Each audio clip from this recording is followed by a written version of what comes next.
రాష్ట్ర ప్రభుత్వం ప్రతి ధాన్యం గింజను కొంటుందన్నారు చెన్నూరు కాంగ్రెస్ ఎమ్మెల్యే వివేక్ వెంకటస్వామి. త్వరగా ధాన్యం కొనుగోలు పూర్తి చేయాలని జిల్లా కలెక్టర్తో మాట్లాడారు. వర్షాలకు రైతులు తీవ్రంగా నష్టపోయే ప్రమాదం ఉందన్నారు. రైతులకు మిల్లర్లు సహకరించాలన్నారు వివేక్. ట్రాన్స్పోర్ట్ కోసం లారీలు ఏర్పాటు చేయాలని సూచించారు.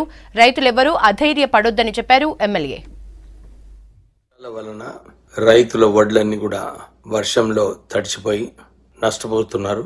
నేను కలెక్టర్ పెద్దపల్లితో మాట్లాడి ప్రత్యేకంగా వడ్లు ఏదైతే చెన్నూరు నియోజకవర్గంలో ఎక్కువగా ఉన్నాయో అవి పెద్దపల్లి రైస్ మిల్లర్స్ ని వారి యాక్సెప్ట్ చేయాలని చెప్పి వారితో మాట్లాడి మళ్ళీ రోజు చాలా లారీస్ అక్కడ పెద్దపల్లిలో హెల్డప్ అయిపోయి ఉన్నాయని చెప్పి వార్తలు వచ్చిన తర్వాత వారితో మాట్లాడి మంత్రి శ్రీధర్ బాబుతో కూడా మాట్లాడి ఈ సమస్యను పరిష్కరించాలి, తొందరగా అన్లోడ్ చేయాలని చెప్పి అందరితో మాట్లాడడం జరిగింది.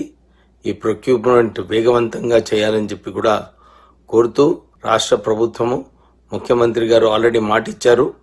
ఎక్కడైతే వడ్లు ఇంకా మామిడి తోటలు అవన్నీ కూడా నష్టపోయాయో మీ అందరికీ కంపెన్సేషన్ ఇచ్చే అవసరం ఉన్నది. త్వరలోనే రాష్ట్ర ప్రభుత్వం దీంట్లో చొరవ తీసుకొని